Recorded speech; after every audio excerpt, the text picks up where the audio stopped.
Welcome, everyone. My name is, I'd like to get started. My name is Gary Eurasian.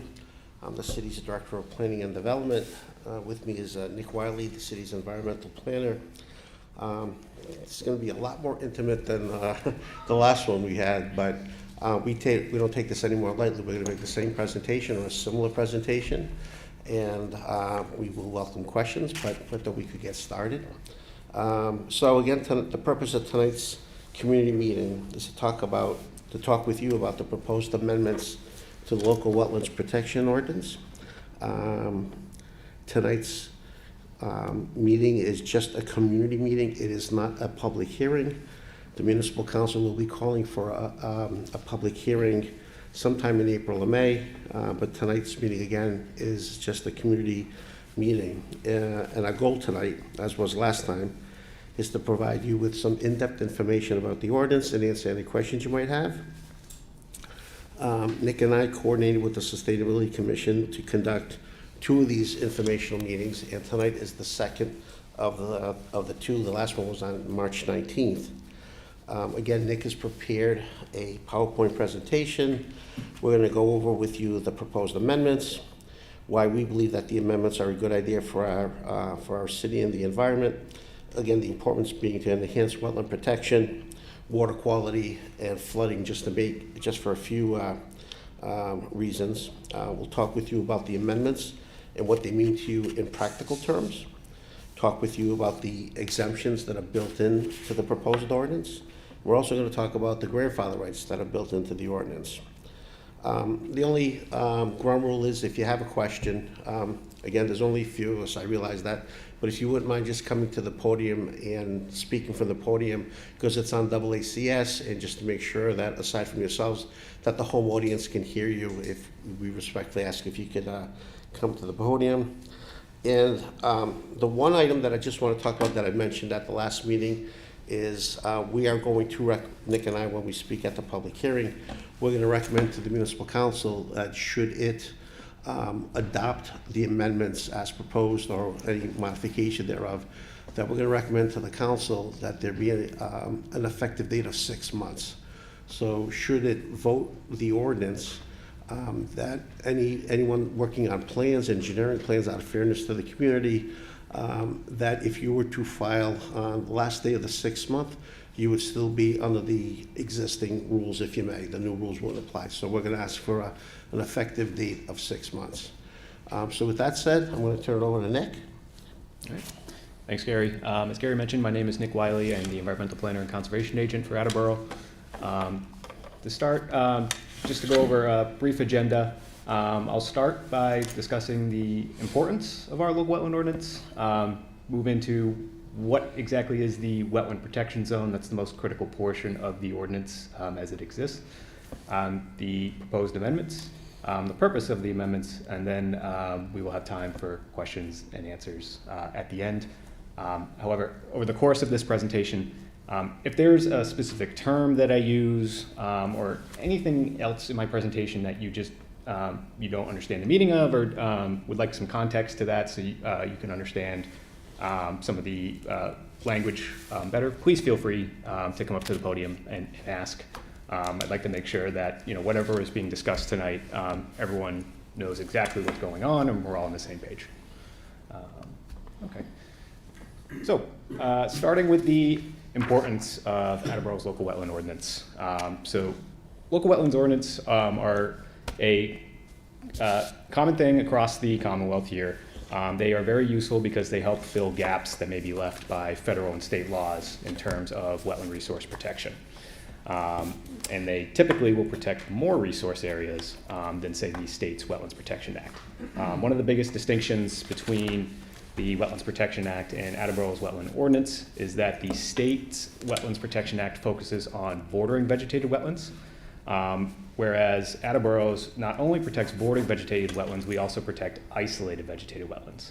And the distinction between those two is that bordering has to border on any sort of water body, such as river, stream, lake, pond, or even the ocean. Isolated can be completely surrounded by uplands and not necessarily attached or adjacent to any water body. Under Attleboro's local wetland ordinance, isolated wetlands do have a threshold as far as the size that they need to have in order to be protected. So under our local ordinance, an isolated wetland needs to have a minimum of 1,500 square feet in order to be a protected resource area under Attleboro's ordinance. In addition to isolated wetlands, we also protect ponds of any size. Additional important features is that they allow communities to apply additional performance standards.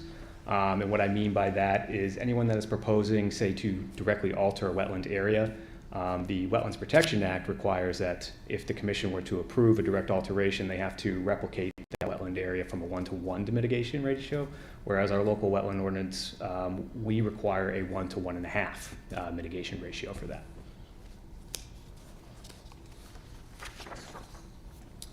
Okay, moving on to the most critical portion of the ordinance, that is the establishment of the wetland protection zone. And as defined in the ordinance, that is the area that is abutting or adjoining within 25 feet of the wetland resource area subject to protection, which includes any wetland, pond, stream, vernal pool, land subject to flooding. That's just to name a few. There are a couple others that are mentioned in there as well. But the wetland protection zone is presumed significant to the protection of any of the wetland resource areas listed under the ordinance. And alterations to the wetland protection zone may require a permit from the Conservation Commission. And what the ordinance states in the section 1.8 of permits and conditions is that the commission may require a strip of continuous and undisturbed vegetative cover in part or within all of that wetland protection zone whenever someone files, an application with us or there is land that is subject to review for development.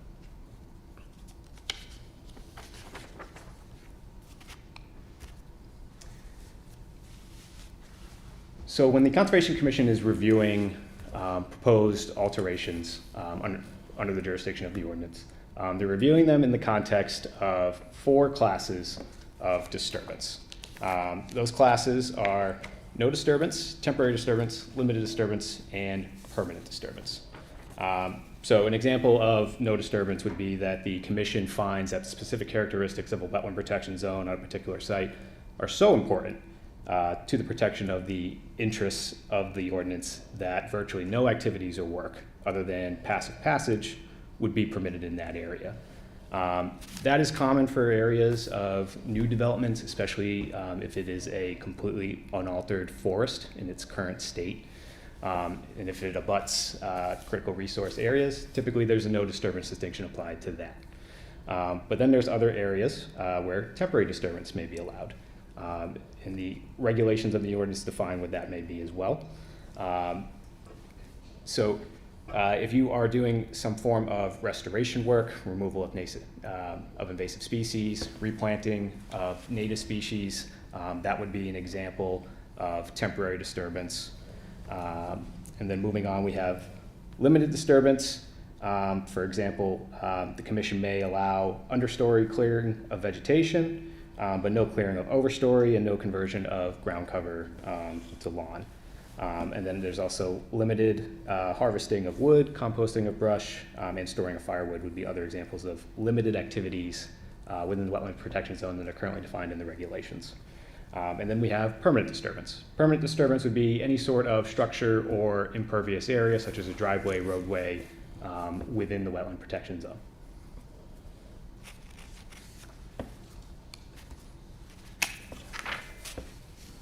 Okay. Moving on to the actual proposed amendments themselves. So the first one, most critical portion of this is increasing the wetland protection zone from 25 feet to 50 feet. Next is increasing the length of extensions allowed for a local wetlands permit from 1 year to 3 years. So a local wetlands permit is the actual name of the permit that would be issued for work being authorized within the wetland protection zone or within a resource area itself. Currently, the ordinance only allows for 1 year. Anyone that has experience working under the local ordinance knows that you typically need to get what's called an order of conditions under the state's Wetlands Protection Act in addition to that local wetlands permit. The state's Wetlands Protection Act allows for extensions up to 3 years to be applied for.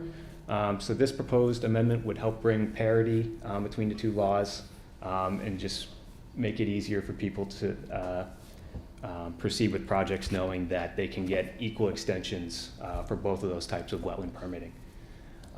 Next is adding a minor activities section that includes just additional allowable activities described in the ordinance under section 18-1.8.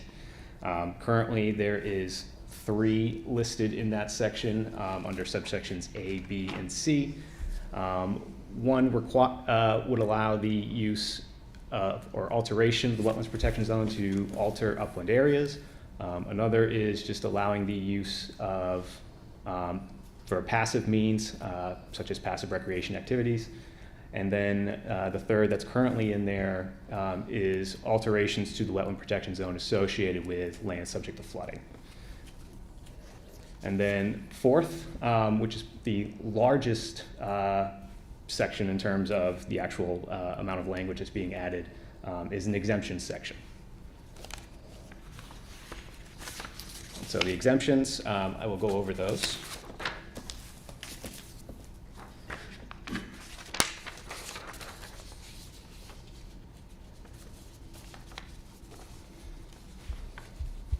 So the first exemption that we're proposing is that any additions to existing single-family dwellings, provided that the addition is within previously disturbed area, such as existing lawn, driveway, or deck, and further provided that any work within 25 feet to the nearest wetland resource area shall still require an order of conditions and any other relief required hereunder. That last bit of that sentence regarding the order of conditions, that's referring to the Wetlands Protection Act. It's just making it clear that while you may be exempt from the local ordinance, you may not be exempt from the state's Wetlands Protection Act. Next is the reconstruction, remodeling, or maintenance of existing single-family dwellings and accessory structures where legally pre-existing, provided that the footprint of such dwellings and structures remain the same. Maintenance includes, but is not limited to, painting, siding, replacing fenestration, replacing HVAC, repointing brick, maintenance of patios and pools. Next, we have the reconstruction, remodeling, or maintenance of structures where legally pre-existing, other than single-family dwellings and accessory structures, provided that the footprints of said structures remain the same. So primarily referring to commercial buildings or any larger residential buildings that are not classified as single-family. Next, we have converting existing lawn to decks, shed, patios, above-ground swimming pools, replacement of bulkheads, installing a handicap ramp for ADA compliance purposes and other reasonably similar uses, provided that any work within 25 feet to the nearest wetland resource area shall still require an order of conditions and any other relief required hereunder. Next is converting existing uses accessory to residential structures, such as those as described above in subsection D, to lawn. Next is repairing or replacing unpaved pedestrian walkways, provided that the existing footprint of said walkway is not increased. Next is repairing or replacing existing fencing and stone walls, provided that the existing footprint of said fence or stone wall is not increased. Then we have mowing existing lawns and maintaining existing landscaped areas, provided that no yard waste and cut grass clippings are disposed of in the wetland protection zone or resource areas. So mowing of existing lawns has always been an exempt activity that's never required a permit. But this would be the first time now in the ordinance existence that it is actually in writing and codified. So whatever has been maintained as lawn and landscaped areas, if these amendments are to be approved, you can continue to do so. Even if they're not approved, if you have an existing lawn that you mow today in the Wetlands Protection Zone, that's still an exempt activity that does not require a permit from the Conservation Commission. Next is planting native species of trees, shrubs, or ground cover within previously disturbed areas. This exemption, however, does not include the installation of turf lawns within previously undisturbed or vegetated areas. That is a question I get all the time as a conservation agent is, can I plant new trees or shrubs in my lawn area? That is currently not a regulated activity, provided you're not having to use extensive heavy machinery to alter the area. But if you wanted to go out into your lawn right today and plant, say, 2 or 3 new trees or shrubs with a shovel, that's not something you need to file an application for and get a permit from. But if there are any questions beyond that, I'd be happy to discuss whatever home improvement project people have. Next is converting impervious surfaces to vegetated surfaces, provided no exotic or invasive species are planted. So there's plenty of cases where people have an old pool, an old patio, or an old shed. You want to take that down and convert that into lawn. That would also be an exempt activity. We certainly want to promote less impervious area and more pervious area. It does help certainly for flooding situations if we have more pervious surfaces around here. So we want to encourage that as much as we can. Next, we have installing, repairing, replacing, or removing signs, traffic signals, sign and signal posts, and associated supports, braces, anchors, and foundations along existing paved roadways and their shoulders, provided that work is conducted as far away from resource areas as practical, but no closer than 10 feet at any time. This section only applies to work done on behalf of local, state, or federal government entity. That is pulled essentially right out of the state's Wetlands Protection Act. It is very common activity, especially done by the Department of Public Works. We want to make sure that any immediate repairs that are needed or replacements are explicitly exempt under the ordinance so they can maintain traffic safety. Next, we have pavement repair, resurfacing, reclamation of existing roadways within the right-of-way layout, provided that the roadway and shoulders are not widened and all surfaces are permanently stabilized within 14 days of completion of work. And then finally, we have repairing, resurfacing, or replacing existing driveway, provided that all work remains within the existing footprint of the driveway and all surfaces are permanently stabilized within 14 days of completion of work.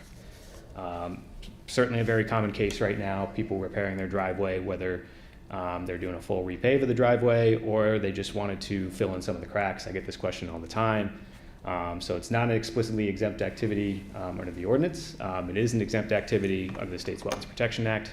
So this is another example of trying to provide a little bit of parity and crossover between these regulations. So make it a little bit easier to maintain the existing property that people have.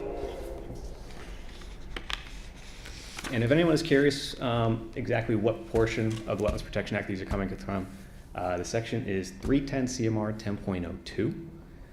That is where you can find a list of minor activities. You'll notice the language is very similar to what we have here for proposed exemptions. And so that's where a lot of this is coming from.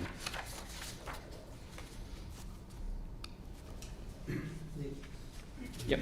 Oh. So I just want to go back on one of the things you mentioned is the replication of a wetland, should it be disturbed. Is that process still part of, if you get approval to do a development, is that replication of wetlands still a requirement? Oh, absolutely. Yeah, that is required by state law. So we couldn't just unilaterally say you can't, like, you don't have to replicate a wetland because state law would require it anyway. But we're not proposing to change that 1 to 1.5 mitigation ratio that's currently in the ordinance either. So that would, if you're proposing to, say, construct a new roadway through a wetland and you get approval for that, you're still going to have to replicate the wetland to that 1 to 1.5 mitigation ratio. And how is that enforced? Do you go out, does the city go out there and check on these things? So first we start with an application process. No, I mean after, so you go through the application process, it's approved, the development goes up, and the wetland has been replicated. So is there, further down the line, do you go out and inspect these to make sure that things are still? Yeah, so first there's a pre-construction, so after permits have been issued and there's some pre-construction conditions to comply with, and there's, it ranges from project to project depending on what those conditions may be. Usually there's a pre-construction meeting that will occur between myself, contractor that's hired to do the work, the applicant themselves, sometimes it's different than the actual contractor, and then the engineer who helped put together the plans, and even potentially the applicant's wetland scientist. Review the plans, review the erosion controls that are in place to protect any of the areas that are not meant to be altered, and then make sure everyone is on the same page as far as construction sequencing. Once the wetland crossing or the wetland alteration has been completed, then they will start the work of actually doing the wetland replication area. Once the replication area is completed, it requires at least 2 seasons of monitoring. And they have to submit monitoring reports to me and the Conservation Commission.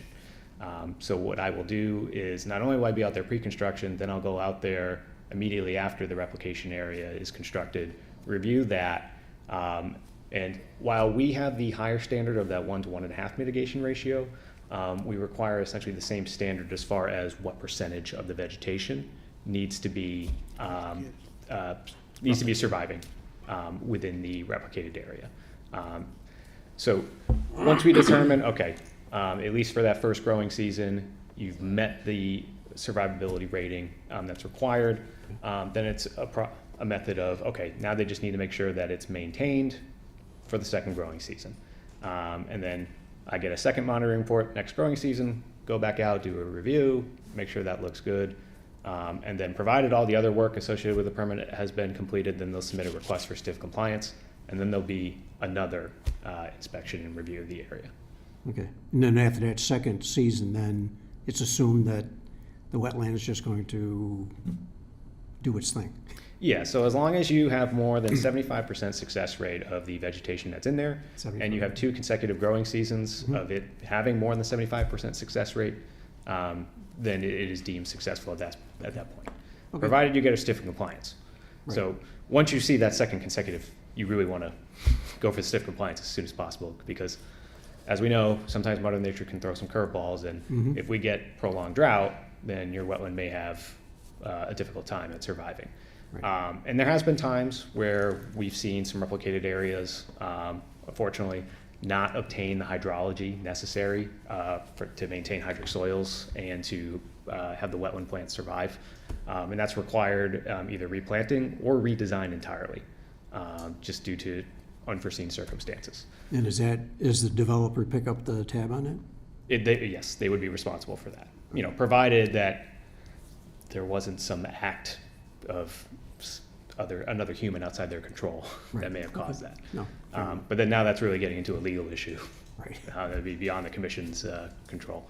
But in the instances where, say the first growing season, the replication has effectively failed and it's required, either replanting or redesign, those are some examples that commonly require an extension to the permit. Because when we issue a permit, it's only valid for 3 years.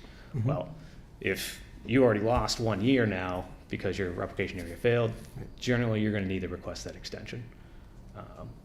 And so then that's only vast majority of time when we issue an order of conditions, especially on larger projects, they're not getting started, immediately within 30 days of that permit being issued. I mean, there's, appeal periods, you got to get other permits. So it does take a bit of time for them to get to completion. Okay, all right, thanks. Okay.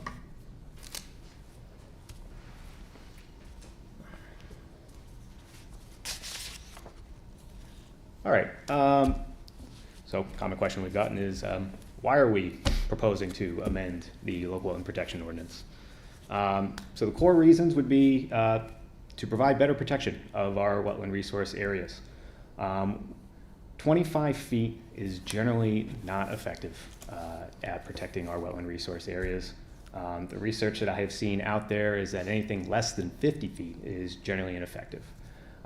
Now, we do understand that when it comes to a vegetative buffer and protecting your wetland resource areas, there are going to be different factors that come into play, such as the type of vegetation and the extent of the vegetation that's there, as well as the topography and the land use that's adjacent to it. So people go, well, why 50? Because 50 feet is the minimum that's needed in order to offer adequate protection. But I know we've gotten questions of, well, why not have a shifting buffer of various different feet? Because if you have something that shifts based off site to site, it is going to be harder for planning and design purposes. Whereas if you have just that hard 25 or the hard 50 foot to contend with, it does make planning and design for development or even redevelopment projects a little bit easier to work with. So that is the reason for the 50 in these proposed amendments. And then, so as far as better resource protection, we have better protection, provide better protection of our water supply. The additional vegetation that would be protected from, say, new development would help with better filtration of pollutants. Preserving that 50-foot wetland protection zone would prevent greater impact of heat island effect. It would help protect more existing tree canopy. And then more preservation of the vegetation would also reduce further impacts of flooding by just having more mature trees and other plants to soak up any of the flood waters. It will also help with stabilization of the land if you do have high flows running through that wetland protection zone area. And then if there was any change in the flood maps that caused the 100-year flood zone to encroach further into upland, you already have some built-in protected area with the increased wetland protection zone. With that, do we have any questions? Jim? More of a comment. So, we've been through this before, as you know.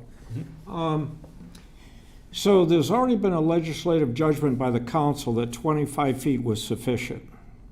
And so far, I haven't heard any, I'm going to use evidence, but I haven't heard any discussion of why 25 feet isn't working. What I'm hearing is 50's better. 100's even better. So there's a balancing. When you curtail people's property rights, there has to be a consideration of what you aim to do and what the harm that you do to the property owner. So my suggestion is, I think you're going to need, if you want to get this through the council, and I don't speak for the council, but just historically, I think you're going to have to come up with some, I hate to use the word evidence, but I was a lawyer, so, you know. So I think you have to come up with some details as to how this isn't working now, rather than 50 feet will be better than 25. If I was on the council and I had already voted to establish 25, I think I'm going to want something more to persuade me that this is better, understanding that we're curtailing people's property rights. Sure. That's it. Yeah. Just a little response to that. I mean, I can tell you just in my 10 years as conservation agent, watching the 25 feet, how it's been applied to, you know, even before my time here and seeing it now, 25 feet offers very little wiggle room for your vegetative buffer between where you have your developments and where that wetland is. Over time, there is human encroachment. Sometimes it's not a lot, it's little by little, but that 25 feet has been getting whittled down in many areas. That preceded when I was here. Sometimes it happens when I'm here and I'm able to catch it and take enforcement action. But the vast majority of the time, I don't see these violations because I'm not out going around looking for them, or I physically can't see them because there's obstructions.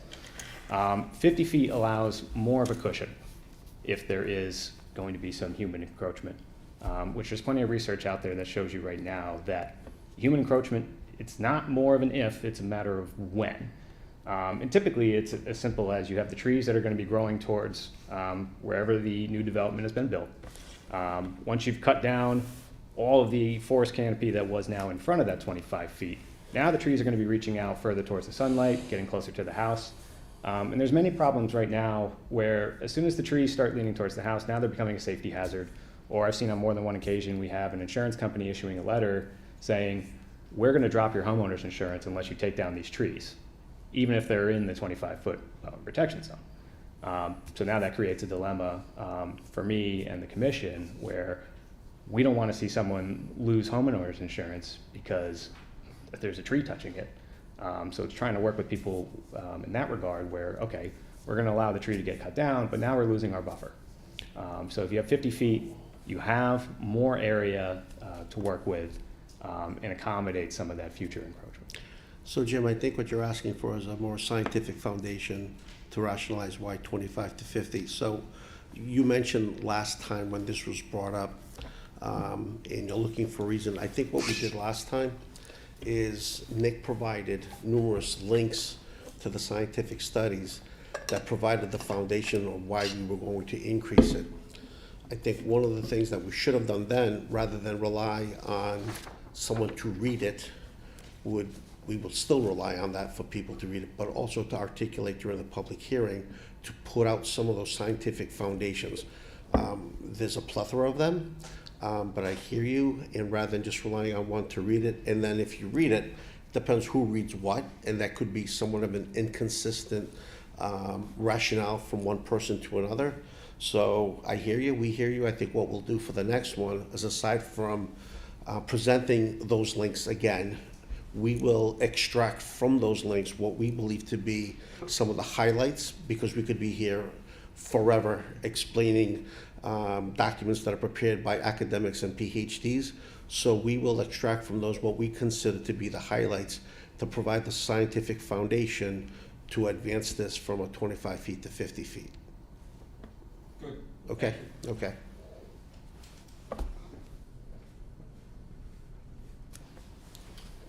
Hello, my name is Patricia. I live on Newport, and it looks like we're getting new construction across the street from our home, which we welcome. But as I said before, we've been in the business for over 25 years.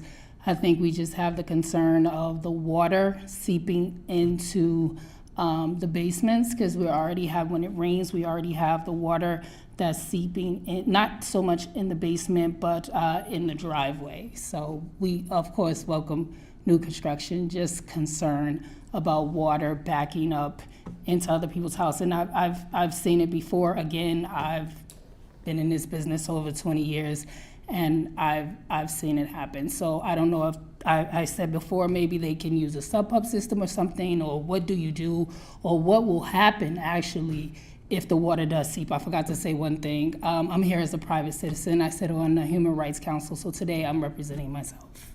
Sure, so I think the point you're raising, Patricia, is while stormwater and runoff and wetlands there is overlap, I think the question you're asking, and I could be wrong, so let's talk. I think the question you're raising is the impact of stormwater runoff on the property. And while wetlands help to absorb that and to dissipate it, are you saying that the runoff, the surface runoff, that would go in and flood somebody's base? If that's the case, Yes. then that's stormwater management. Okay. Okay, and again, of course, there's overlap over the two, but we also have a stormwater ordinance that's also in place that regulates that. No, I don't know what kind of land use you're talking about, because I just want to come full circle. There are some land uses that are exempt from the stormwater ordinance. The construction of a one-family dwelling and a two-family dwelling. There are some nuances that you could capture a one-family and two-family, and we'll be happy to go over those, but not to overcomplicate the answer. Very generally speaking, like 95% of the time, a one-family and a two-family is exempt. Again, I don't know what you're talking about, so as you leave, if it is a one-family, I don't want, if you came in tomorrow and said, well, Gary, you said this last night, I just want to make sure, so we could talk about it offline, and we could, if it's something other than that, we'll gladly speak with you, because one requires a stormwater permit from the Conservation Commission. To avoid that, I will tell you, as much as there is science to this and very meticulous engineering that goes into it, not only reviewed by the commission and Nick, by the applicant's engineer, the city, through the Concom, we also put that out for a technical peer review from a separate PE that answers to the commission. Can't tell you categorically, without a, beyond a shadow of a doubt, that there won't be an issue. Conceivably, there could.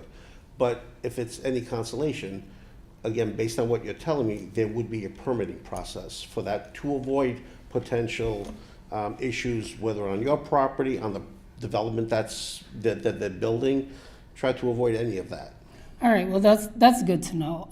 I actually was speaking to my mom about it, and yes, it is a single-family dwelling, so Okay. that's why we are concerned of that issue.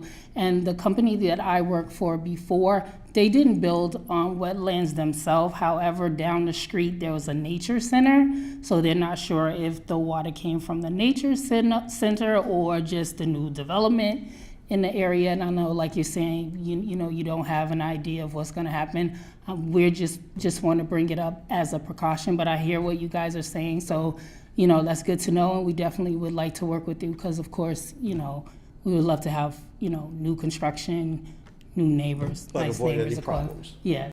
Okay. All Thank right, you. Patricia. Yep. Thank you. Mike?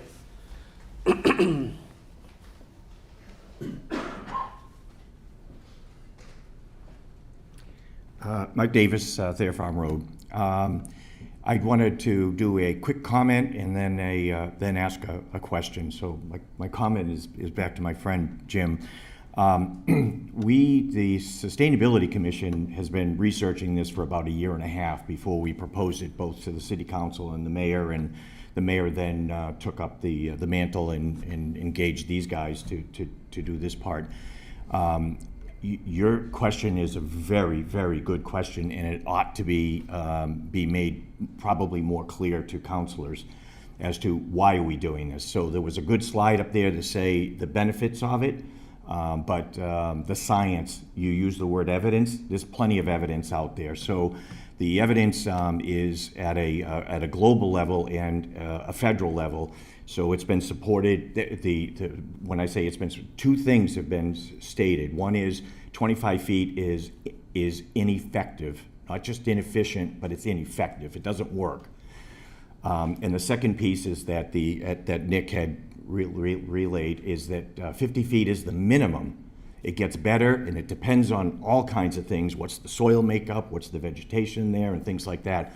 But at 50 feet is the minimum of when it becomes effective. And that's been determined by NOAA, by the EPA, by the Army Corps of Engineers, and these guys, of course, don't do the studies themselves. They actually hire universities to do the studies. So there's multiple universities that are involved with the study in it. So they've got the links. It's mind-numbing, and it make you want to fall asleep to read most of them. But there's an awful lot of science that backs up that 25 feet is insufficient and that 50 feet is minimally workable. So I would be happy to help. We can take some of our sustainability links as well, make sure that we've got a plethora of them to make sure that we can answer the question.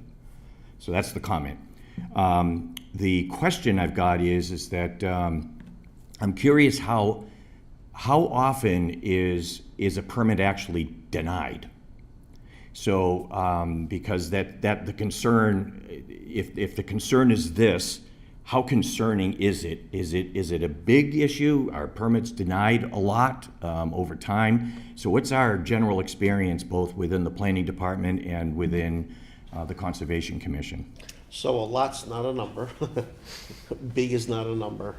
I will tell you from my experience of 40 years that the number of permits, whether it's the Conservation Commission, the Zoning Board of Appeals, or the Planning Board, is extremely small in that, within a couple of percent of the number of decisions. Oh, okay. It's a very small number. I know I just said it's not a number, but it's running 2%, if that. We could run some numbers over the last 5 years just to have, again, some empirical evidence. We can go 10 years. It's a very easy lift. We could provide that. It's an incredibly small number. Okay. So Mike, in my 10 years here now, I did do a quick search prior to this meeting because I saw your email Okay. requesting that question. So I found 3 instances in my 10 years where we've denied permits. Now granted, typically those denials are both under Wetlands Protection Act and the local. So just so we're clear, I'm not distinguishing between the two for the context of that answer. But and then you may be asking, okay, well, how many applications is that out of? So in the 10 years, as far as order of conditions under the Wetlands Protection Act, we've had over 250 applications. So that works into that 1 or 2%. And let me also add to that. There are potentially 2 parties to an appeal. It's the recipient of a permit and what is perceived or labeled as the aggrieved party, someone on the certified list of abutters as an abutter. I would venture the guess that of that small number of appeals that go to court or DEP, the question then is, who's filing that appeal? So the Conservation Commission, since we're on that topic I could speak to, goes through a very meticulous review process. And it's my suspicion, and I would always venture on the side of the commission, that they go through a very detailed vetting process and a very detailed engineering plan evolves, and that's what gets approved. Regardless of that very intensive review process, the recipient of the appeal of the decision would be happy to say, hey, I got my permit, I invested a lot of engineering into it, but I got my permit, I see the light at the end of the tunnel. The appeal could actually come from a neighbor who, again, I'm not gonna say for a frivolous reason, but could say, still think, you know, you're gonna do something with the wetlands, I just don't think the wetlands is gonna, the replication's gonna take, and files an appeal. Could be for any of the board. So, without looking at it, I would be surprised if the number of appeals of those from the recipient exceeds the number from the abutters. I'm gonna venture to guess that it would actually be another party, it's not the recipient. Sure.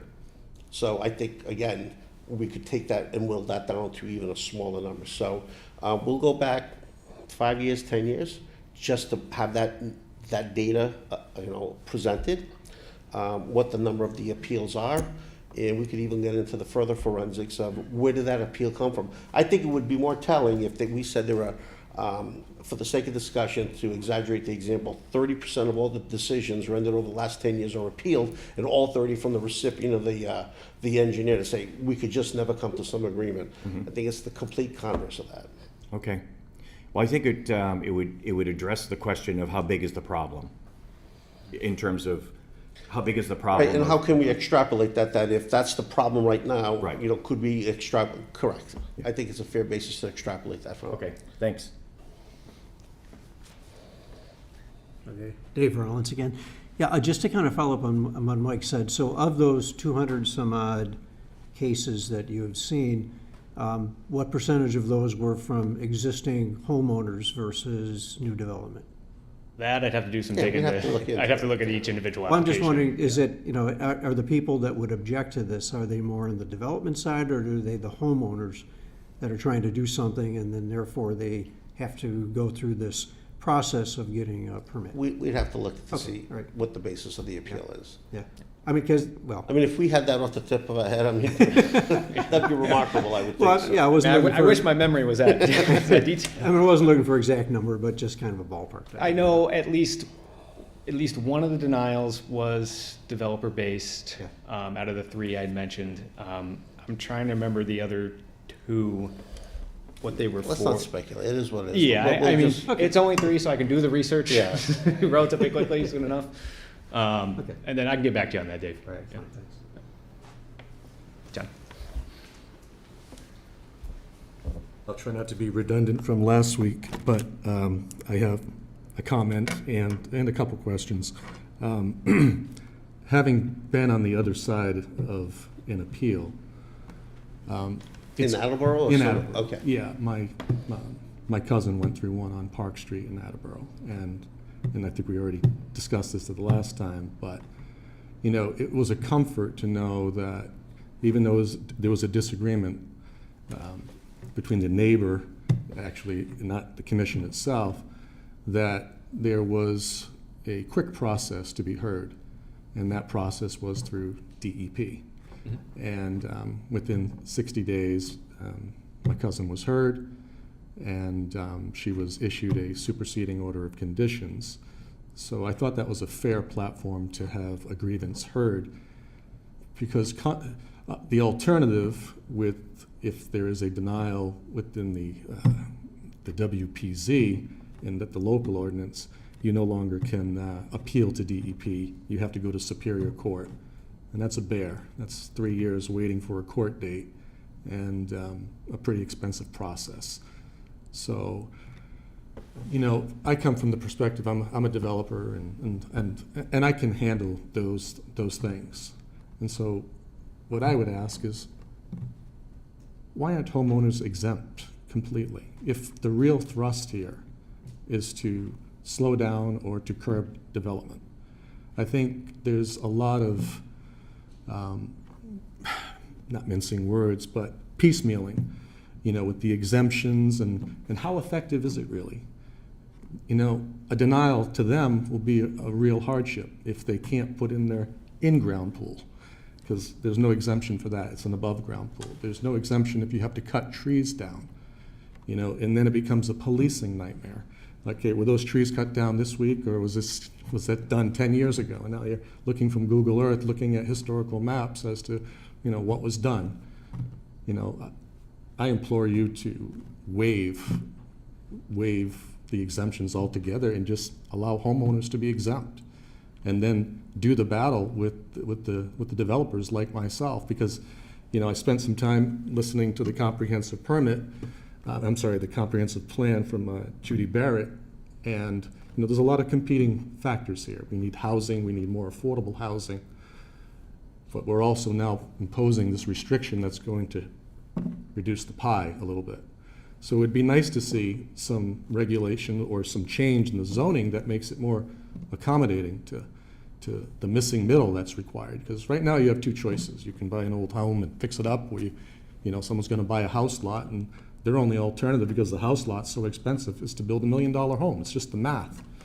So, just not telling you what to do, but from my perspective, don't let the homeowner suffer through all this. So can I jump in, because you're asking a lot, so can we? Sure. Because we allowed the audience to speak while Nick had some, so I think if it's fair, Yep. so if we could jump in, and you can continue, John, okay? Thank you. So, the first thing I want to say is, let's have a bifurcation of the zoning ordinance and the wetlands ordinance, okay? Those are two separate things, and we are working very hard with the ordinance committee to come up with numerous amendments to existing ordinances and also new ordinances, zoning ordinance with respect to the creation and production of housing. Part of your argument, you said, well, why don't we exempt the homeowner? Because what I think you said, and correct me if I'm wrong, is that if the genesis of this idea is to slow down development, that's not the case. So, and let me also say this, is you said, let's have the battle with the developer. I don't see it whether it's a battle, first of all. I see it as a permitting process. And whether you're a developer, you shouldn't be treated, or any developer shouldn't be treated any differently than anyone else. The premise of this is the protection of the environment, and that cuts across everything. So whether you're a developer or the first-time homeowner that's going to come before the Conservation Commission and ask to do some work in the 50-foot, let's even forget the 25 at this point, the basis of what we're doing are those core points that Nick listed, is to improve not only now for our future of the environment. That's the focus. There is always going to be some implications associated with that. Moreover, you know, you talked about, and I can understand sometimes we have to exaggerate the example to make the point, I get it. So you talked about cutting trees and moving dirt, and this is the first time you want to build a house, and they have kids. Well, you know, you're really packing that on. But the point ultimately is, we're going to look to see if all the local permits under the local wetlands protection ordinance that the Concom has issued, and we're going to look to see if less than 1% were denied, 2%, because they're at some point, or more than that, we will decide. And if it was I could tell you right now, if it was 50, 60, 70%, which is not the case, you might have an argument and say, geez, every time someone steps forward, the homeowner, there's always an issue. I think those are always resolved. But the issues, and there's always going to be a give and take. I think I mentioned this at the last time, and I think you agreed, is when you come before the Conservation Commission, it's not do or die. You don't just make the presentation that night and it's up or down, which a lot of communities do. We don't do that in Attleboro. I think we work with, whether you're a developer or with the homeowner. There are going to be design elements that the commission doesn't agree with, whether because there's a better way to do it, or maybe in its humble opinion, it doesn't satisfy the ordinance or the regulation. They don't just turn around and deny it. They'll say, these are the issues. Nick discusses them. I see people coming to the window every single day, whether it's Nick, Chris. I take a few, but it's Nick and Chris. And we work with it, and it goes on for a while, a month or 2 or 3, within a reasonable amount of time. And then there is resolution. So we work with people. Does it cost a little more? Well, that's a homeowner, right? You're fortunate, or a developer's fortunate, that he or she has deep pockets. We understand that homeowners don't. But in the final analysis, like I said, the issue isn't to slow down development, to retard it. It is to protect the environment. So can't agree with you to exempt the homeowner. Moreover, as I said, for the sake of discussion, is we will look at the number of appeals. If it's 1 or 2%, there are some plans that just don't work. We can all agree to that. Every conceivable application should be approvable, but sometimes they aren't. And as I said earlier, John, you know this, it might not even be the homeowner that appealed. The neighbor doesn't want the homeowner to do something. So how do you regulate that? So I ask first, so let's separate the two between the zoning ordinance and this. There is competition. There's a lot of competition when you're doing a comprehensive plan. And let's not digress on that. You've got the environment, you've got economic development, you've got quality of life with open space and recreation, and you've got housing. It takes a lot of thought to optimize those competing variables and to come up with ordinances and regulations that pretty much can capture all that and put forth a plan with goals and ordinances that captures all that and puts out the optimal path forward. It's not easy, you know that. It's a complicated. I'm not saying it is, Gary. Yeah, it's a complicated matter, but I don't want to fundamentally just say, let's just exempt anything, anybody, or any entity just because. I don't know, because it hits to the core of what we're trying to do. So you may have suggestions on how we might be able to minimize the effect by maybe additional exemptions or other grandfather rights. I'd rather take that path than just to categorically say, let's just take off this whole group of, let's just no homeowners. So I just worry that you've put so many exemptions, you've negated the desired effect, right? So, but I will tell you, I put that down because we are taking all the thoughts down. Sure. Okay, so I am not in any way dismissing it. I'm just offering a counterpoint. I understand. My intent isn't to diminish. And I would say words in an ordinance are explicit, not implicit, right? They're explicit where they say only, the exemption is only in a previously disturbed area, right? So that, if we're going back and forth, you're gonna be, if you tell me no, you hold that advantage, right? So I would just say, words matter. You sure do. Just a couple follow-ups. Try not to suck all the air out of the room here. What activities are allowed without a permit or permission? Because I've had homeowners ask me, and they're worried. Oh, can I cut and clear a vista? Or I have a brook coming down here, and I want to control the flow. I'm like, oh, no, you don't want to do that. I want to clear the understory because I want to see my house. What can I do in a wetland and in a buffer? So before Well, I answer, are you asking the context of the existing regulations or the proposed amendments? Both, in general. So, we go through the order of conditions, the WPZ is defined, I've put my split rail fence up, I have the placards up. I know you discussed last time maybe allowing access through it because the fence does, create a barrier and it needs to be, that you can't cross unless you hop it. But what can you do in that wetland if you wanted to manage it? So can I just clarify something? So there's the wetland and then there's the buffer, Sure. the 100, and there's the WPZ. Because we're talking about the ordinance, the local wetlands protection ordinance, whether it's the 25 feet, because you said whether it's the 25 feet or the 50. Can I just kind of say, can we just talk about that right now? Sure. Absolutely, because the I'm wetlands assuming are it so would have deep- the same protection as the wetland itself. Yeah, right? because one can't allow work literally in the wetland too. Yeah. So I'm sure there are customers that want to know, what can forget the buffer right now, John, what can I do in the wetlands? Absolutely. Yeah. But for purposes of tonight, because the community meeting is focusing not on the protection of a wetland, it is because what does the 50 feet do for that? The exemptions that we have here do not talk about an exemption in the wetland, it's an exemption in the buffer. Understood. So For that I'll clarify reason, my could we talk question. about- Yes. What All right, so can- that was what going to is- say, limit the comments, Yeah. at So least right now, for the regarding what WPZ. can you do right now? Yeah. So can you mow your lawn in there? Yes, 100%. You can mow your lawn in there, maintain existing landscaped areas. Like if you have a mulch bed that's very clearly was not a natural area that you planted and you wanted to maintain the vegetation in there, yes, you can maintain that how you see fit.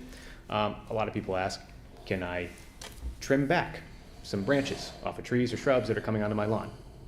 Vast majority of the time, yes. I say the vast majority of the time because some people's version of trimming can be different than my version of trimming, and they all of a sudden flat cleared 1,000 square feet.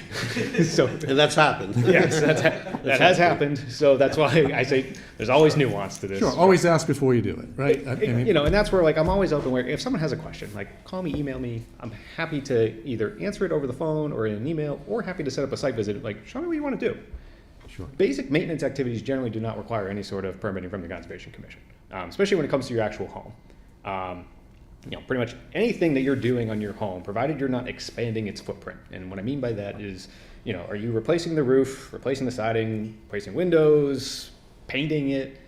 That doesn't require a permit from the Conservation Commission. But now, if you wanted to do an addition, sure, and you're within that 25-foot wetland protection zone, yes, that's going to require an application. Moreover, I mean, you get the state's 100-foot buffer zone that usually is going to capture that as well. Other activity. Nick, what if I wanted to have an existing deck? It's rotted out. I built it 20 years ago.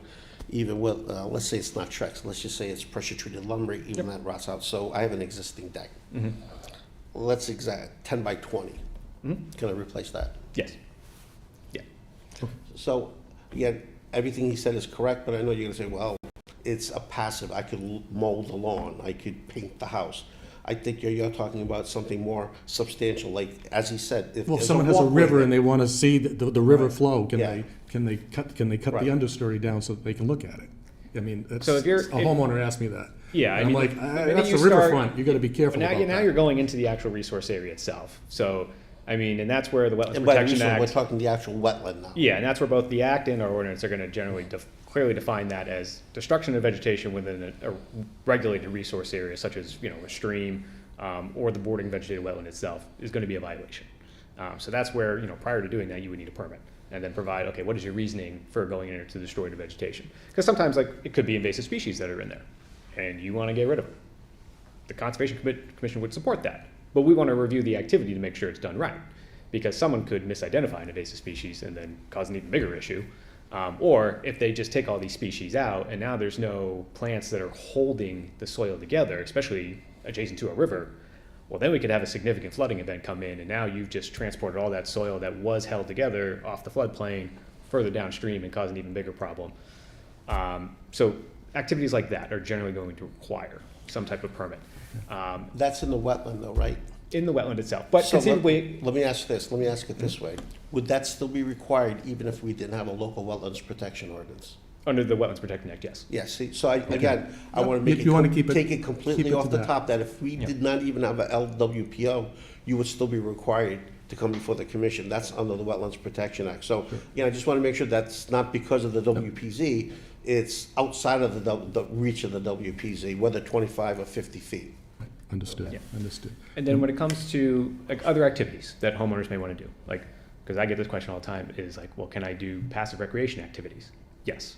You know, if Pick you're blueberries. Yeah, if you wanted to walk in there, if you wanted to pick a few blueberries off a bush because you like to eat blueberries, that is not a regulated activity. Like, as long as the act of picking the blueberries is not causing destruction of the plant itself, that's not a regulated activity that requires a permit. You know, people want to go hike through the wetland protection zone, the wetlands on their land. They want to go birding. Those are not activities that require a permit. We want people to get out and experience these areas and see, you know, the beauty and everything they have to offer. Especially in Attleboro, we have a You appreciate them, you want to protect them. exactly. Yeah, you And steward it. and we're only going to get like the public on board to protect these people, protect these public resources, is if they can enjoy them. Experience And the only way you're going to enjoy them is to get out there and recreate in them. I do agree with that. Fundamentally, I'm more of a proponent of trying to acquire larger parcels that people can enjoy. I don't know if the public can enjoy everyone's backyard. Well, I didn't mean in that context. But yeah. I meant the in wetlands that, on their own in that property, regard, but, yeah. I'd like to see the city, accumulate Yeah. more open space. As would for I. that. I haven't seen a real push for that. I think it relies heavily on donation, obviously, budget And grant constraints. funding, yeah. Budget constraints, Yeah. prevent Well, especially with that. the price of land nowadays too, that's where it becomes increasingly more difficult for the Conservation Commission to acquire land, so. Absolutely. Does the commission have the ability to tweak the language of the regulations after the ordinance is passed? Yes, so there's a distinction there. So you have the ordinance Yeah. that requires council approval, and then you have the regulations that just has to go before the Conservation Commission. But anything in the ordinance that is, say, or really anything in the ordinance would supersede what's in the regulations, because the ordinance has a greater weight as far as the law is concerned than the regulations. So that's a great question. So a perfect example is, let's say, we have 25 feet right now with a local ordinance. Conservation Commission wanted 75 feet.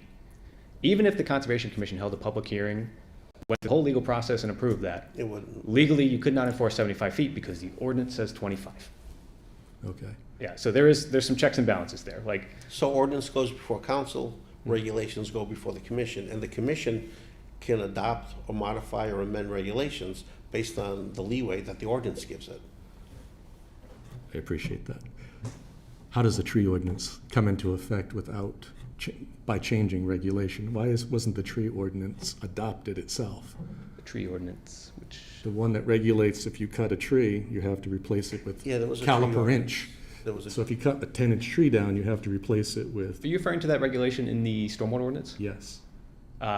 So that came about just from trying to hold more water, so in the context of stormwater management. So if you keep more of the mature trees on there, hopefully you can keep some of the existing drainage conditions similar. I would just say that metric is almost impossible to capture. When you Yes. have So- you're cutting 500 trees down and you have to replace it with 2,500 Yeah. with the landscape plantings and everything else. It would just be something to, maybe another Yeah. discussion another day, but Oh, no, it's. it just was and- adopted through regulation Yeah. or changes of the language in the regulation and not the ordinance itself. Yeah, But and just quick comment on that one.